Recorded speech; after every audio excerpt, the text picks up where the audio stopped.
Greetings and welcome to another edition of the Agile Uprising podcast. Early in 2024, I'm your host, Jay Hersko. Joining me once again, I have our regular, Mr. Mike Cadell. Mike, thanks for tuning in. Howdy, y'all.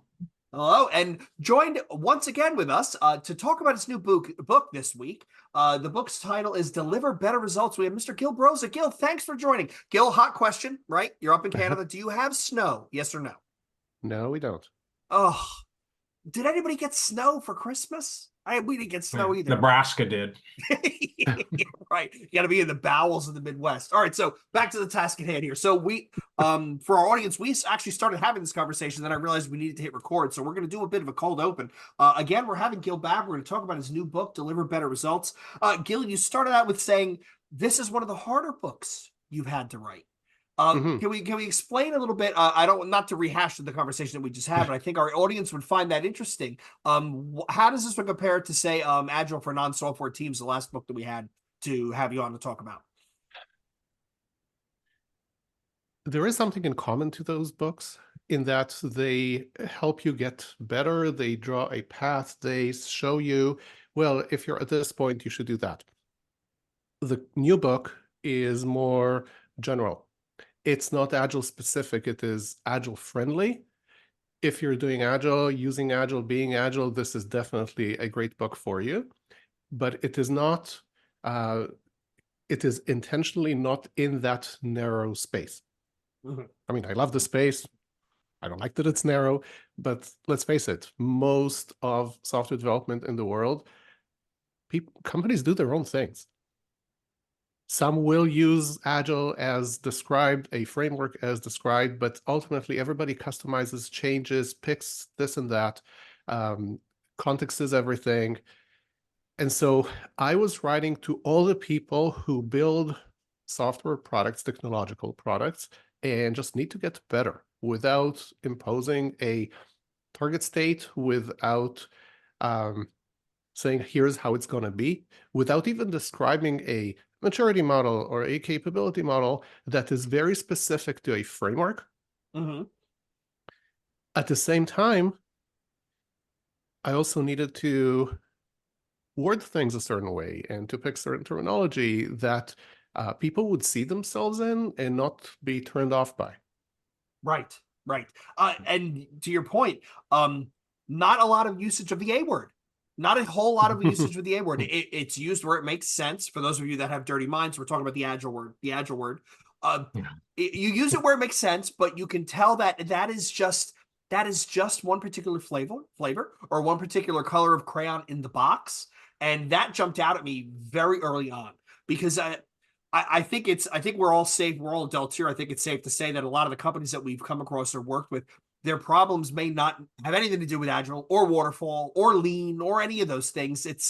There's some general structural things. There's some general good behaviors, suggested behaviors that a lot of companies struggle with. And that's where I think this book for me. I was texting Mike as I was reading. So I'm like, Mike, you were on with last time Gil was on. Here's a copy. Check this out. And Mike and I were going back and forth, and I kept saying, dude, I'm really into this because, like to your point, Gil, not a lot of jargon. Not a lot of like industry specific stuff. You're really just talking about, look, if this is where you struggle, this is what you should look at. Kind of as a illustration of what you're just saying, Jay, next week I'm starting a new client gig working with a company that's been kind of doing the same thing for about 25 years and realizes they need to do some things differently. They have adopted the Scaled Agile framework. And as I was reading this, I'm like, I'm totally bringing this book with me because they just from what I know of this organization, they can take the ideas here and apply them in a Scaled Agile environment and not be doing anything that's gonna cause the SPCs to lose their minds and also more importantly that it'll guide them. So I think kind of hot take, from reading it through over the last week or so, it's I think you hit a sweet spot, Gil. So but we'll talk a bit more about why I think that's a sweet spot. You hit the sweet spot. Well, I'm actually really glad for this feedback because this is really what I was going for, and it was super hard to do. And this book went through multiple feedback cycles. I mean, all my books have, but here I think it was even a bit more critical. Mm. Yeah. So let's start. And for those of you that are listening, those of you that are maybe catching a video clip, please pick this up. This is up, and we're gonna have Johanna on to talk about her new book. These are the two books I've actually suggested to all of the people I'm in my orbit, in my current place. I'm like, look, we got to read these two. Can we read these as a book club back to back? Because I think these two are really going to change how we look at what we're kind of struggling through. And to start, Gil, you introduce the idea of systems thinking as the window to view change, right? And no offense to not throwing shade or mud or anybody, but there are certain modalities and certain frameworks inside of our world that have a very almost solipsistic way of looking at things. The blinders go on, and this is the way to do things. And we forget the forest for the trees. And for me, the first thing that jumped out, and I was texting Mike, I was grinning reading this. The first thing you laid on is, look, we have to look at this holistically. It's not just a slice or a piece. Maybe the change starts with a slice or a piece, but you can't you need to optimize the whole thing. And I think that's a very, again, and you approach it in a very non-jargony way. Like, look, this is, and you call it fitness for purpose as a consideration of value delivery. Are we fit for purpose and what we're trying to do? I thought that resonated with me really quick. That was the first note I have, and I have a whole shit ton on my Kindle. That was the first thing I highlighted. Well, so let's talk a little bit about this thing with system, because the organization is a system, right? And I'm not talking about what you need to do to the entire organization. It's not that type of management book. We have lots of those. At the same time, we're not looking at the system that is a team, right? We have lots of literature about that as well. But what most people don't seem to be working with as explicitly and intentionally as I suggest there is with this construct that is, one level of magnitude above a team, but below that of the company, right? Which is what I refer to as this value delivery system. And the idea is it's like this entire cast of characters that participates in doing work that results in delivering value to people who matter. So that is a system, and I deliberately call it system and not value stream, because decisions and choices in one part will have knock-on effects elsewhere, and not necessarily in a linear fashion like you might assume by hearing the term value stream. I like that. Right? I like that. I mean, in a lot of companies, they have identified value streams. What I've seen, and it's just my small sample of, from some recent clients, it's sometimes a little bit smaller than it needs to be. There are actually more people involved than they have identified as being part of the value stream.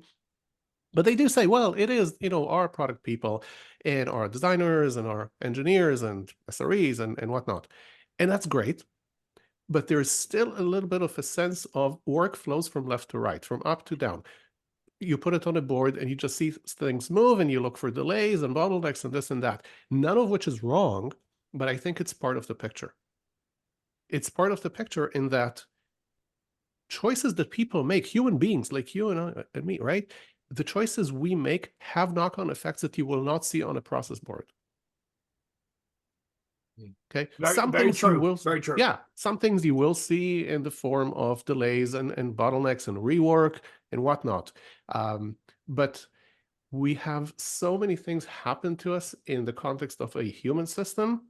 If we want jargon, the term is socio-technical. I did not use this term in the book because I don't want to scare people away, right? I just call it human system or work system. We'll do all sorts of things.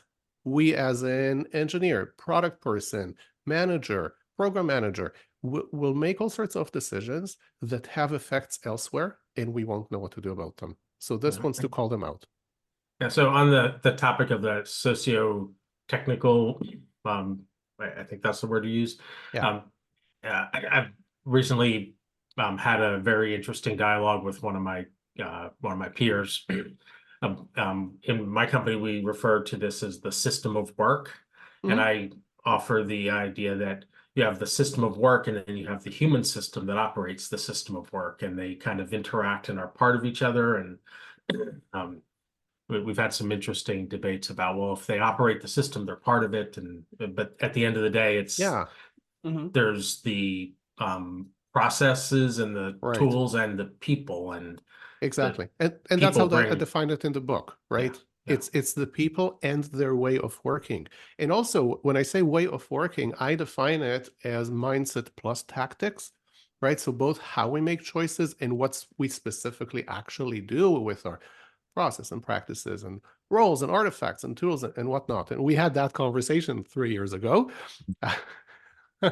Yeah. And so it's everybody involved, including their management, all the way up to, let's say, CTO, if that's your situation, right? Everybody who makes a call that affects what comes out the other end of the system is part of it. Yeah, go on, Mike. To Go on. the mindset and tactics. I'd add there's also a dynamic that we like to look at, measures or metrics, and you know, so the idea being that, you know, my years ago, I remember my dad telling me, you get what you measure, so be careful what you measure. Still true. Yeah. Yeah. He was a highway engineer, and I learned a lot about people from him, but yeah, so the measures, you know, kind of relate to the mindset, and then the measures then drive the tactics, and they, you know, it kind of, they all fit together is kind of how I think about it. But I'm curious, you know, how does that land for you? Look, it's all quite intricate. So I would say measures are in a way part of our tactics. So rather than just say practices, I use this umbrella term tactics, because we have practices, we have roles and responsibilities, we have team structure, topology, tool usage, how we write our tickets in Jira, whatnot. Measures or metrics are part of that, right? And so we might say, well, we value frequent delivery, so we're going to measure it. And measuring the delivery is partly a result of some tactics we choose, such as continuous integration, but it also affects them. So that's why it's all systematic, right? This idea that you make a change or you make a call in one part that will affect something either obviously or not obviously. And right. You know this expression, you know, side effects are effects you just didn't bother thinking about, or some variation of it, right? So in a system, technically speaking, I'm sure somebody's going to catch me on this one. There's no really side effects. Everything is an effect, but some of the effects are so far beyond your field of vision, because, you know, one thing leads to the other, to the other, to the other, that you don't necessarily know about this. Right. As a service to the complexity of the system, you can't. Exactly. I can't know that I'm going to flip this lever and 6 days and 6 standard deviations from me. Some Gil in a different department is going to have all of his builds are going to break, and we're not going to know why. Yeah. And that's at the code level. You can have this with pretty much anything that you do. Right? You change your template for the user story, and all of a sudden somebody says, well, I didn't get the detail, but this person is now off on holidays. I'm going to be assuming stuff and whatever. And before you know it, there's a knock-on effect. And we can't avoid this, right? So in the book, I'm not saying, well, here's how you can manage it away. You can't. But the big idea in the book is make your choices with the system in mind, work with your colleagues, right? Don't just solve locally. And when you do solve for improvements, make them gradually in a particular sequence, because some depend on others. That's basically it. Kind of along the lines of system, there's I think early on there was a good bit of emphasis on the idea of boundaries and the role that boundaries in the system play. That kind of jumped out to me as well as a that caught my eye too, because to your point, Gil, sometimes we see, to use the overlaid term, value stream. I've been places where they've defined a value stream that it's entirely too small. It's not completely encompassing of all the work needed.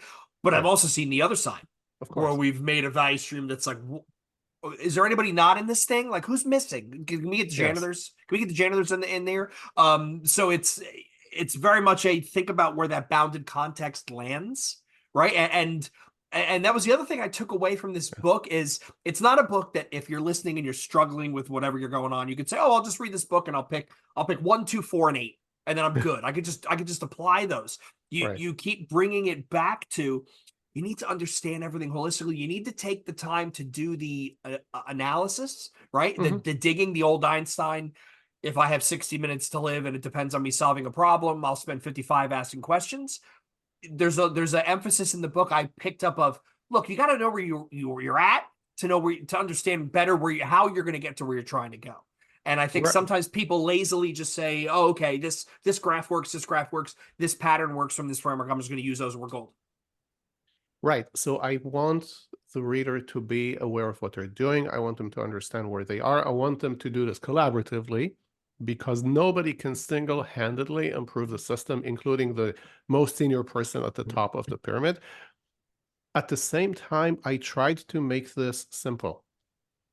So for instance, you mentioned fitness for purpose, right? So what is that? It's really, to what extent or how well does the system of work help the company achieve its mission and objectives? Well, how would you know what's your current fitness for purpose? Well, before we even ask this question, we need to ask, well, why should we care, right? Are we looking for a vanity metric, or are we looking to prove how awesome we are? Well, no. I mean, I include an assessment in the book of basically a little tool for assessing fitness for purpose so that you know what to do now. Right? And so there's no point gaming it, because if you game it and you paint yourself in brighter. Oh, Did we lose Gil? he's frozen.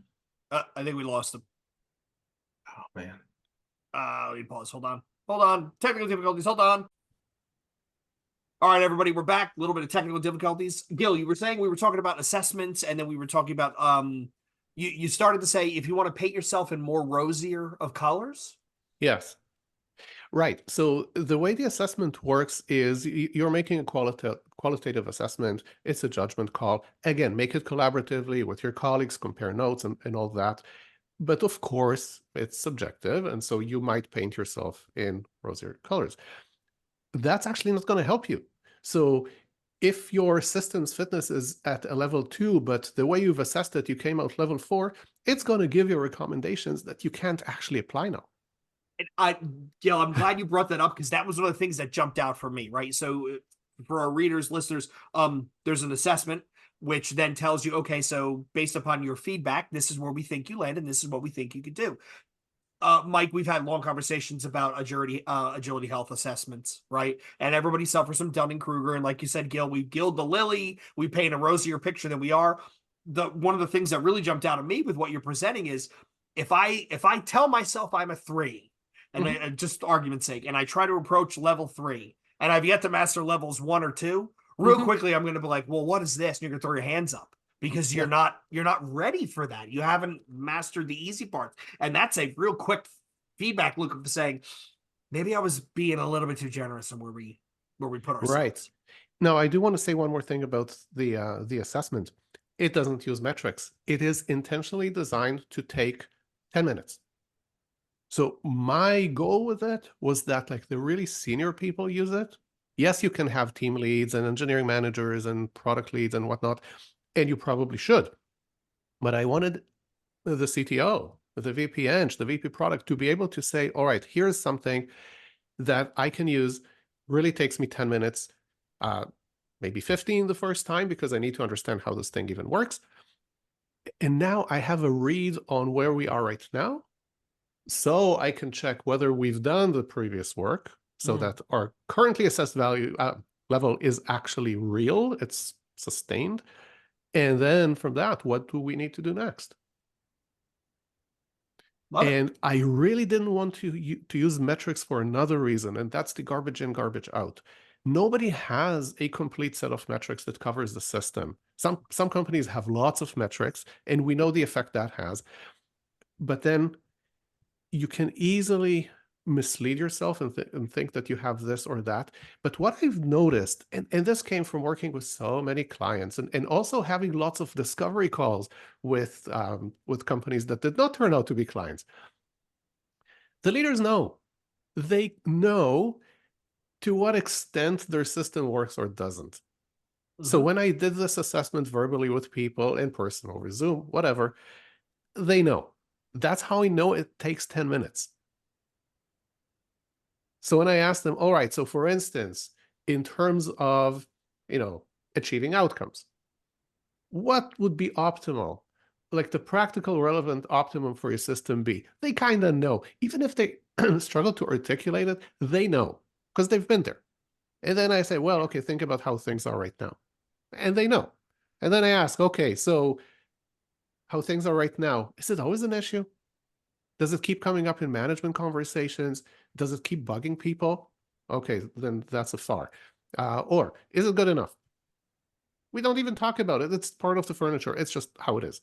That's a near. So your current state is near the optimum, and if it's neither, then it's midway. That's the level of granularity, and from that we can assess a fitness level. Will this cover 100% of the hundreds of thousands of companies out there? Probably not. Will it cover enough to be relevant and useful? By far. Yep.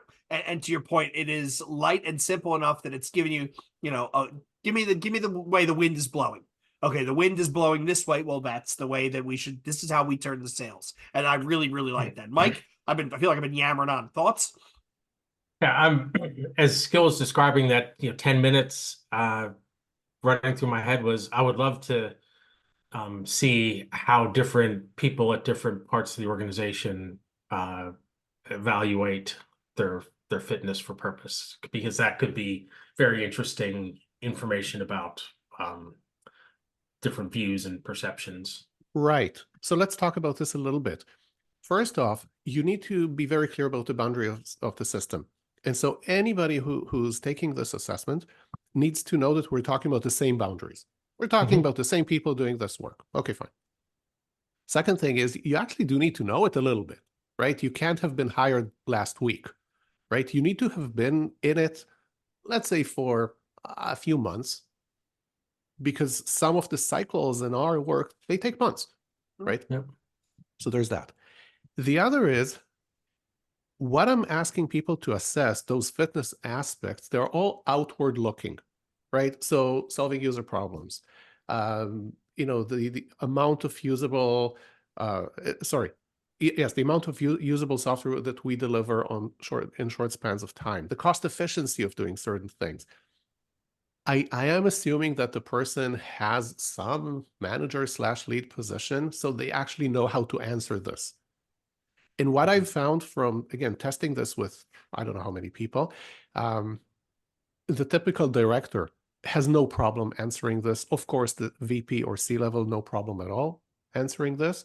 Sometimes engineering managers or product managers, it kind of depends.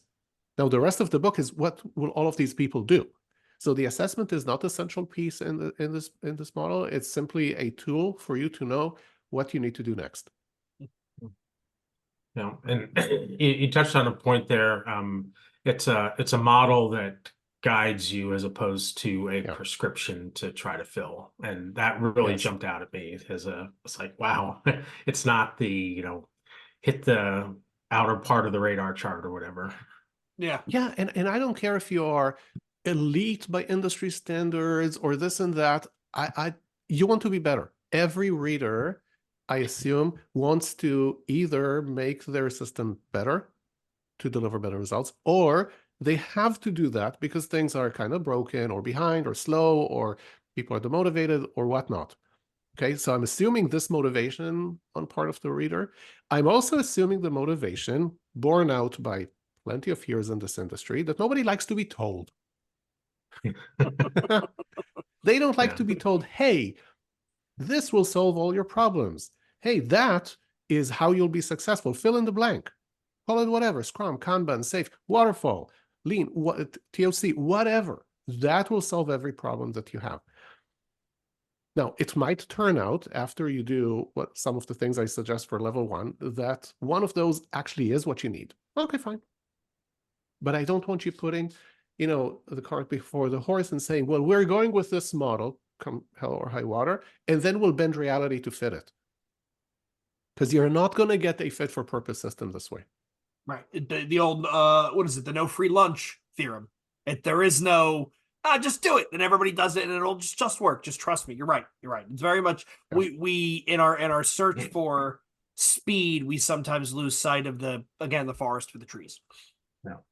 And one of the things that really rung out for me was looking at the dimensions of this model. They ring very true to areas that I've found helpful. So I don't want to give away the whole book, but it focuses on throughput, outcomes, timeliness, adaptability, consistency, and cost efficiency. And you think about it, Jay, throughput is the first thing. And I was reading that, and Jay and I were like, "Oh yeah, okay, this makes sense." And then outcomes as opposed to anything else. So if you're moving work through the system and you're getting good outcomes, that really gets you a long way. So there's like you said, there's some subjectivity, but there's also, I think, a brilliant simplicity in it. I think the subjectivity is unavoidable. Yeah. Even when you use metrics, right? We can do all the analysis we want on the stars of the industry and the industry and getting all sorts of industry standards and how many times per day and whatever, but we can only do this to things that are in fact repeatable and codifiable, right? For instance, how many times a day you deploy, that is a hard metric, right? Solving user problems, wicked hard, right? Timeliness. How do you measure timeliness? Well, it's not about hitting deadlines, right? Because we can impose artificial deadlines. And then what? Not only that, because we work in a system, if we impose deadlines, then we create other effects, right? Not always good ones. So how do you even measure that, right? I talk about cost efficiency. Everybody can cut costs, but that does not make them inefficient. And it also doesn't mean that if you cut those costs, you're not going to hurt some other things, which is practically what we saw in 2023.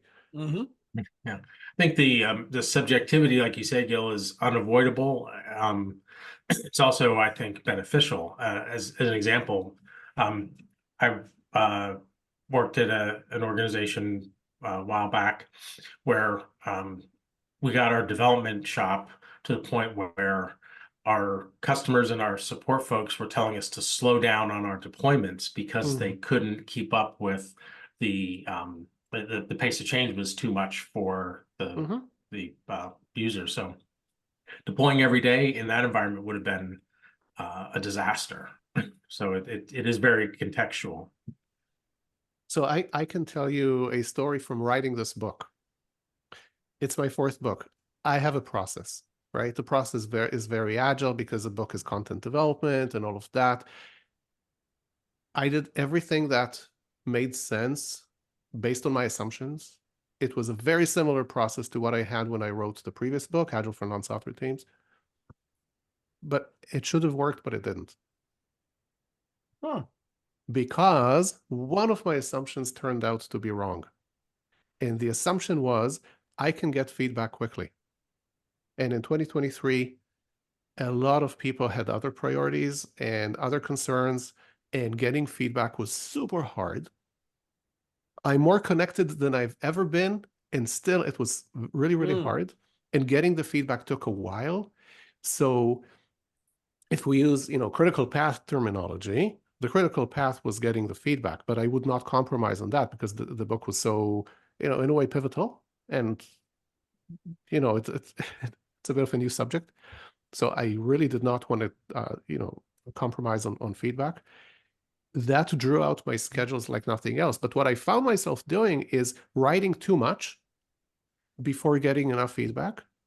And then when somebody said, two people made a comment on the style and how different it was from my previous books. And then I looked at it and said, oh my God, they're right. And what followed was a month of rewrites. So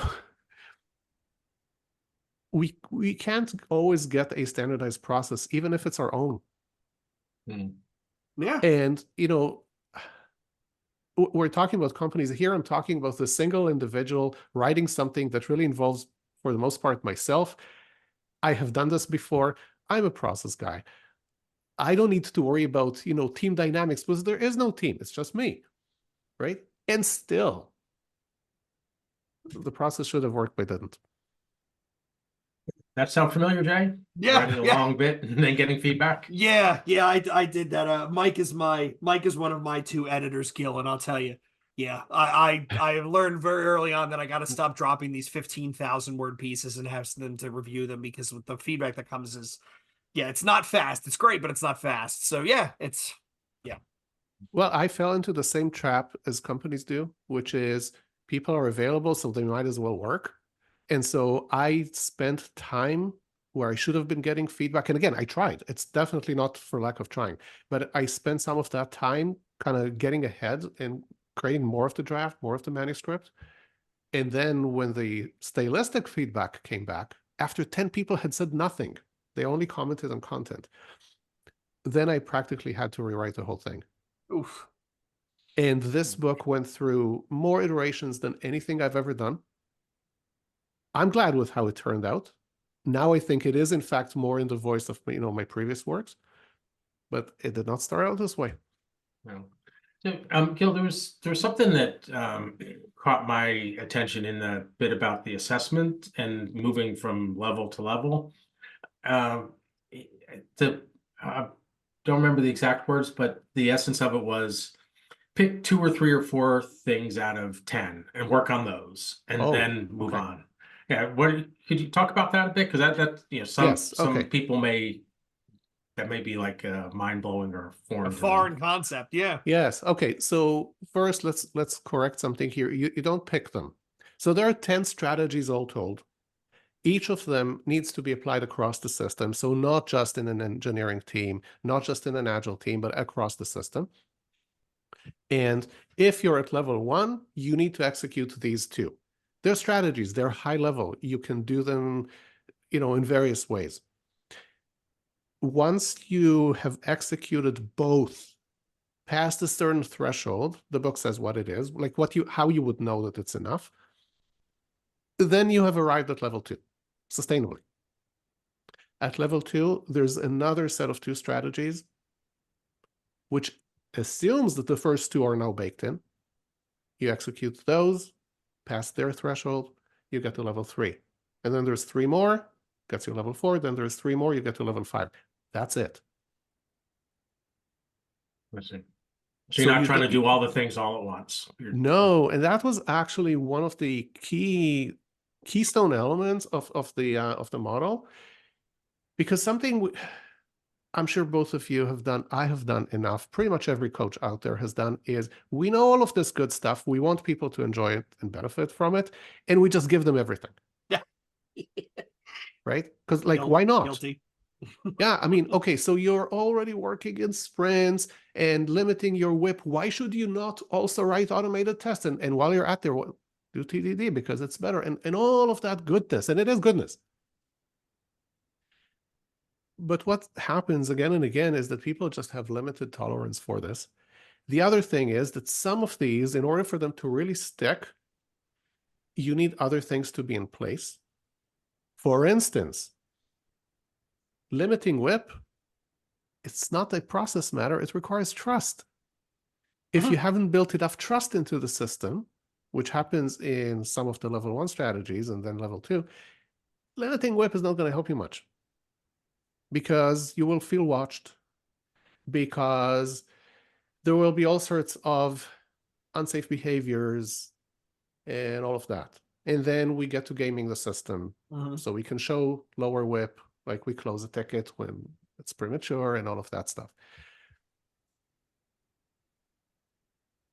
Yeah, so really the big deal here is sequential and incremental strategies. That's the big deal. Yes. You touched on something, Mike, and then I'm just going to interject this. You touched on something which is very true, Gil, and Mike will tell you, I'm one of those people where I want to share everything, and I'll bet you Mike probably picks up, catches one of every 5 books that I suggest, right? Because I'm going so fast. And you're right, I really should look in that mirror when I'm coaching, or we all should look in that mirror when we're coaching and say, there are tons of great things out there. Let's start with just one. Let's start with one, maybe two. Can we start with this before we get to that? And I think it's a natural excitement thing. It's a curiosity thing. It's a joy, but it's also like we got to take it down and meet people where they're at, because not everybody is operating at the same speed. It's not just excitement. We work with organizations, they live for the next quarter or for their company vision or for whatnot. They want stuff done well yesterday, right? And that's not a bad thing.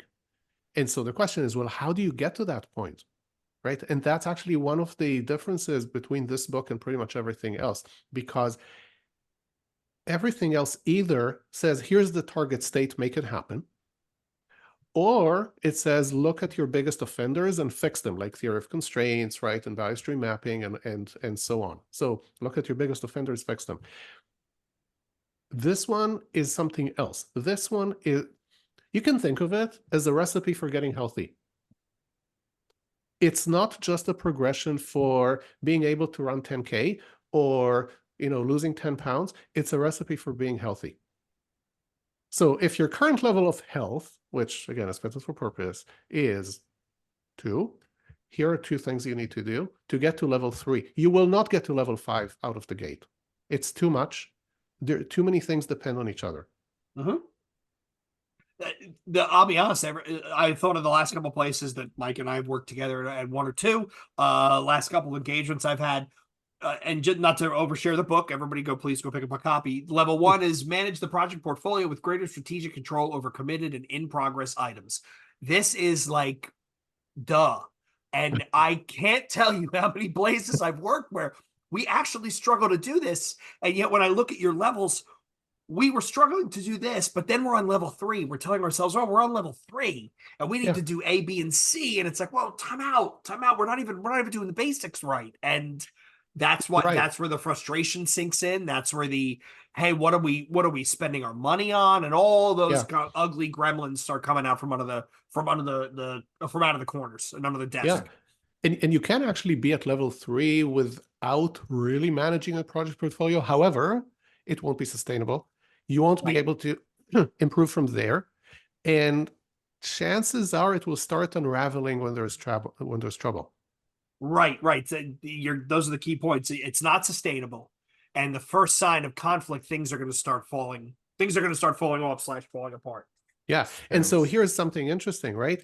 Managing the product portfolio happens outside the team. In the Agile world, we mostly focus on the team or multiple teams, like if it's, less or something. And teams cannot control the project portfolio. It's not in their sphere of influence.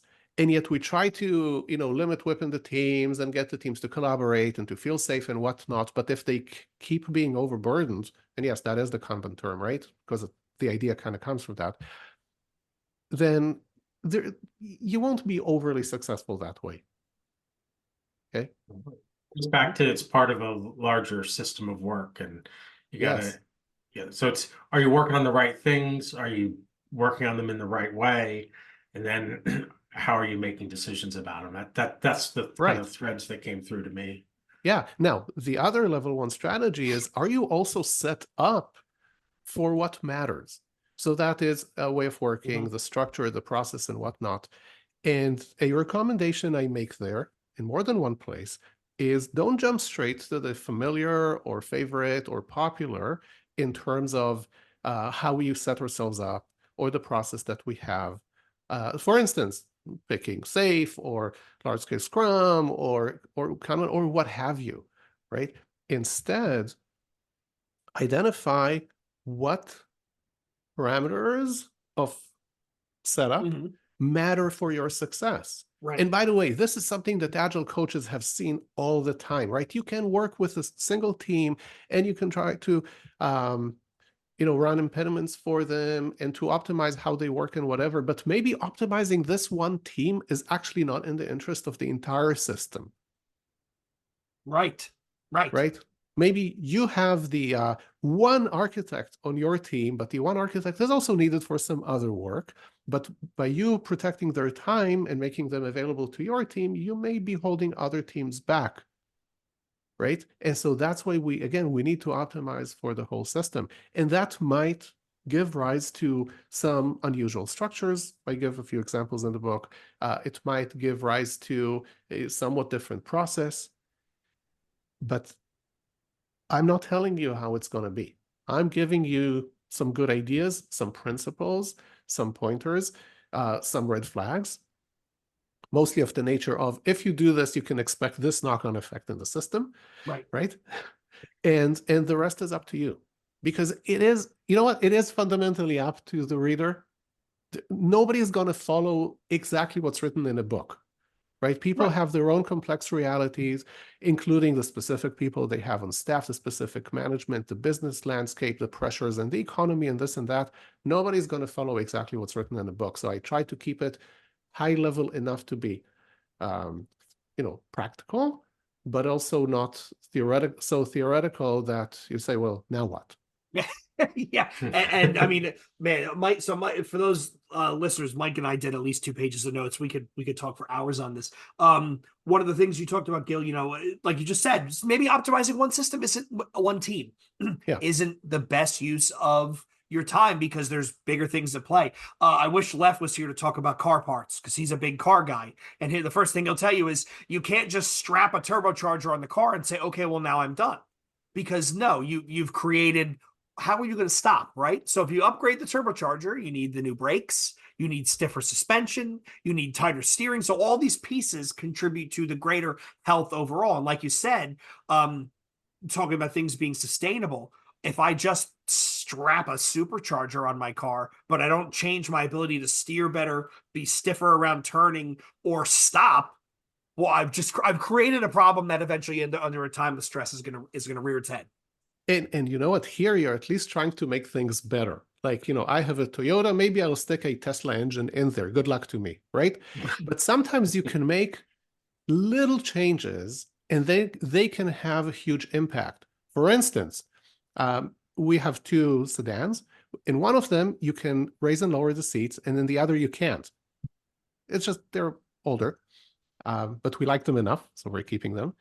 But it works out this way that I should really be driving the one and my wife should be driving the other because she's a few inches shorter than me.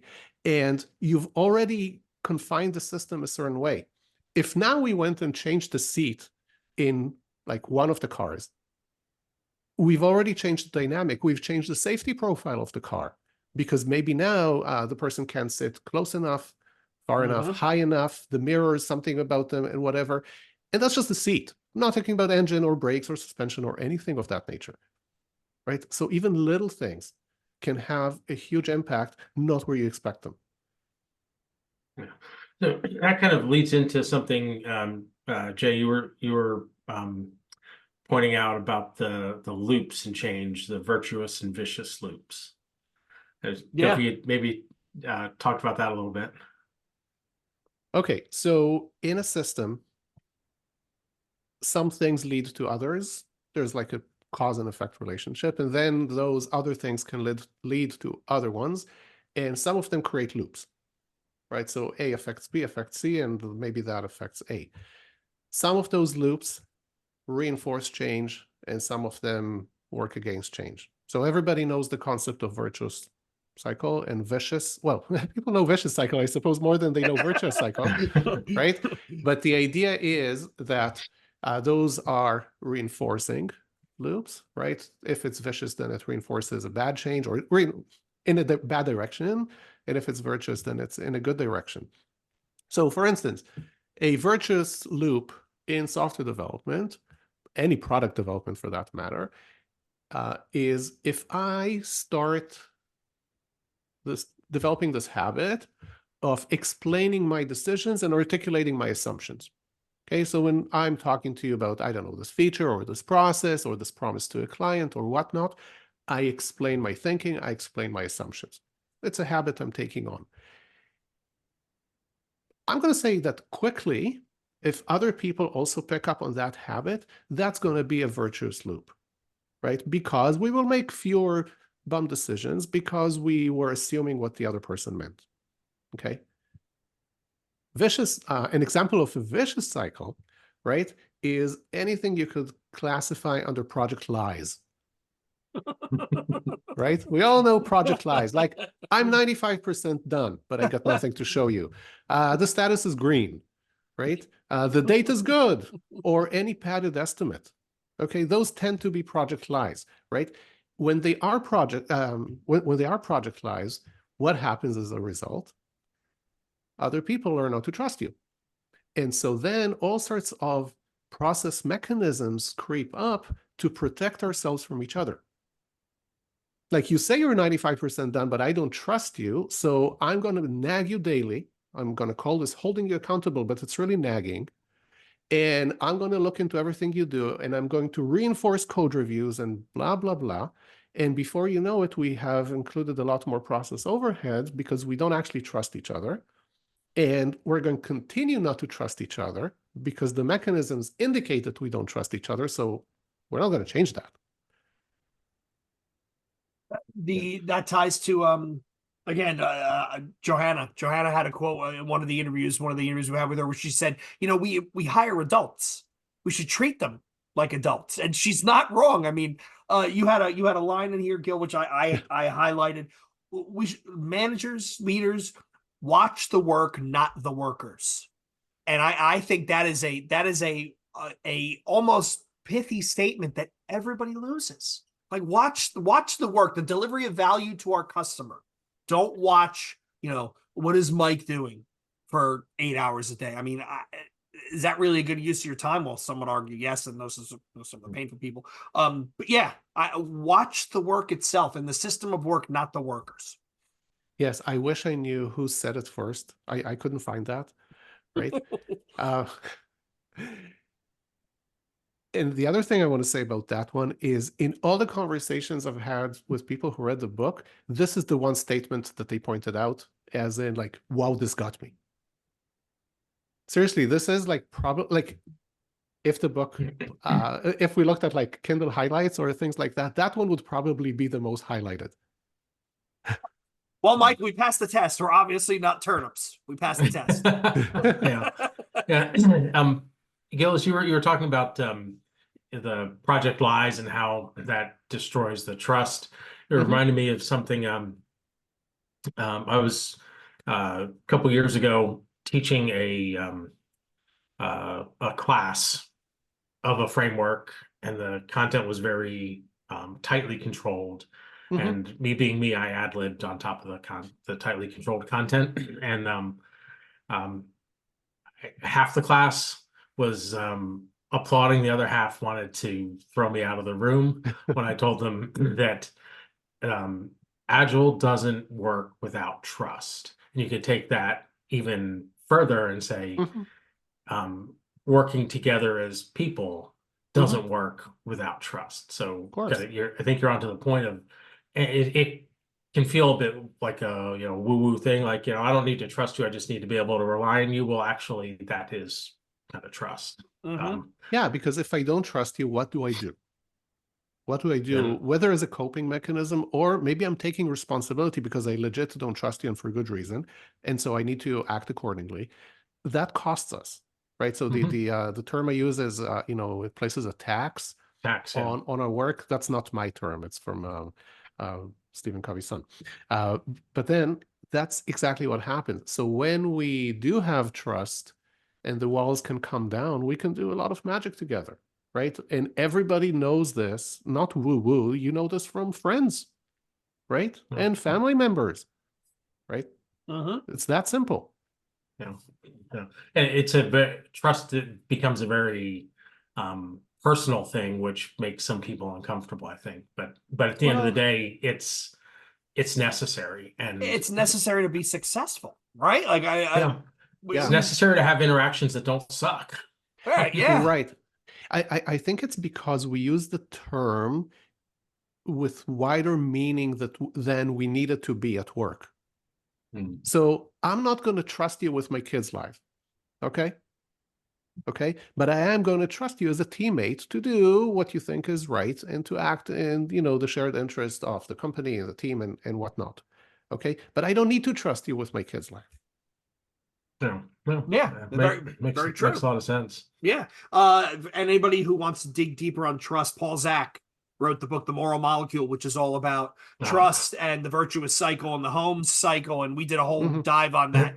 Really fascinating. And when you trust other people, it actually comes back to you truly tenfold as far as brain chemistry is concerned. So I think you're right, Mike, and I think Gil pointed out the difference is when people hear that word, they automatically think, oh, well, I trust Mike as my cloud engineer. That doesn't mean I'm leaving my kid. It's your point. I'm not leaving my dogs with him for a weekend if I kind of barely know. I trust him with my cloud engineering. I don't necessarily trust him to take after 9 ginormous shepherds. I don't think that's a wise choice. Now, there's also what happens at the extremes, right? So maybe you trust Mike with 99% of the work, but there is 1% where you need to have multiple eyes on the job, or you trust and verify, or you need some process in place because the risks are too high. And even though Mike is trustworthy, he might make mistakes. Okay, and that's legit, and it's okay. It's totally okay to build elements into our way of working to protect against mistakes that we call this code review, for instance, right? And there are other mechanisms that we do because we assume that working with humans until AI takes over is kind of error prone. That goes back to the larger system. If you've set up a system where it's okay to have imperfections become visible, that it's seen as a good thing, then you get better outcome. Look at Toyota and the way they build cars. Right. So in the book, I talk about both trust and safety because there are different things. One is interpersonal and one is more of a system matter. But I also mentioned that, when it comes to making the environment more safe, you have to do this across the system and not just in small pockets. So maybe you work in a team where your engineering manager or product manager has created a wonderful environment and you feel safe with them. But then you look at some of the other teams and that's not the situation there. And even though you love your leader, you might think, well, they might have to capitulate to some sort of pressure, or they might be, all sorts of things might happen that might compromise this, trust and safety I have with them. So you have to do this across the system. Yeah. There was a term that you used in the book, Gil. It's the first time I think I'd seen it put just this way. You talk about doing difficult work. I'm curious if you could tell the audience a bit about that. Yes. So that one I picked from a marketing book by Seth Godin, where he talks about difficult work and hard work. And then I manipulated things a little bit. The idea is this, that hard work, all the work we do is either hard or difficult, right? Otherwise, we wouldn't be paid as much. So hard work is like when you manage your backlog or you implement something or you deploy your product. But difficult work is where you need to make impactful decisions without a script.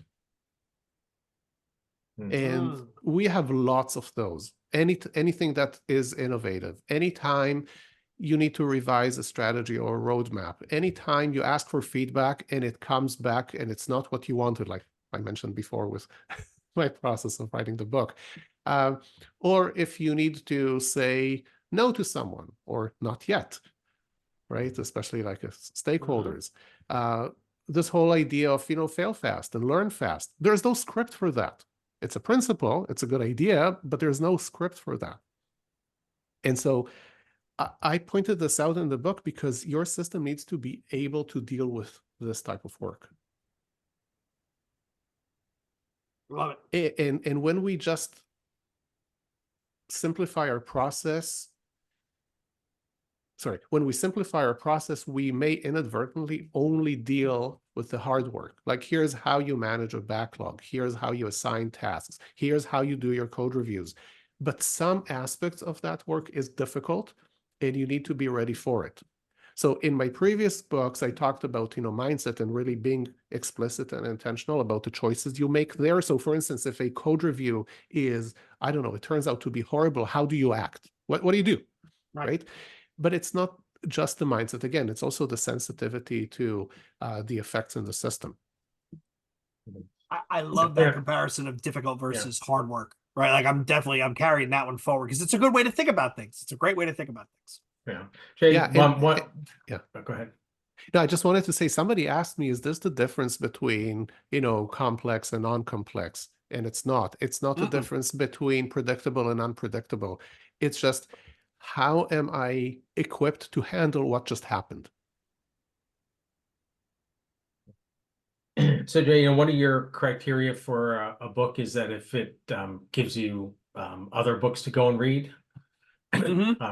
The at the back there's an appendix with further reading, and some of it was like real familiar stuff, but yeah, I got a few things out of there like, okay, yeah, that book would be worth looking Yeah, into. So it kind of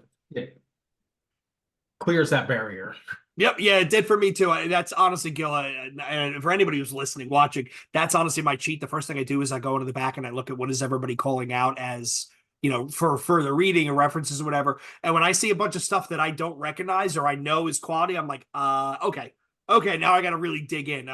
This book was definitely up there. Joshua's last book was up there, where I came away with 9 other things I've got to read, which is kind of, that's the to read. That's one of my to read piles, so it's not doing me any favors. But yeah, so listen, we could easily go another hour. But there is something I want to give our listeners, watchers, that should help them along, even if they decide not to buy the book, and that is chapter 1. So both of you have read it. It is not an introduction, right? This is like the summary of the book and the foundation for everything else, and that fitness assessment. So this way people can have, a kind of a written record of the conversation, but then they can also use it with their colleagues to kind of build a shared mental model. So there's a page on my website where people can download that, and we'll put the link in the show notes, right? Perfect. And Gil, if people want to find you, they actually have a specific question, comments for you, your website, again, I'll put it in the show notes. Is that the best way to find you? That and LinkedIn, of course. Okay, perfect. Well, Gil, I want to thank you for passing along copies of the book. I want to thank you once again for coming on. I love these emails where, hey, I got a new book. I want to come back on. Here's a copy. When can we set this up? I love those. Makes my life so much easier, so much easier. So on behalf of Mike and myself, I want to thank you for coming on. On behalf of Gil, Mike, and myself, I want to thank everybody for tuning in, listening, and watching once again. Please hop on our Discord server. We have a very, very vibrant conversation going on all sorts of topics. This episode will be one of them. So find us there. We do have a Patreon if you want to help offset production costs. We don't ask for much, but if you want to chip in a few bucks, we're always appreciative. And we want to thank Krebs from Machine Man Records, who provided our outro music with royalty free. So once again, we want to thank everyone for tuning in, watching, listening. And until next time, this is the Agile Uprising podcast signing out.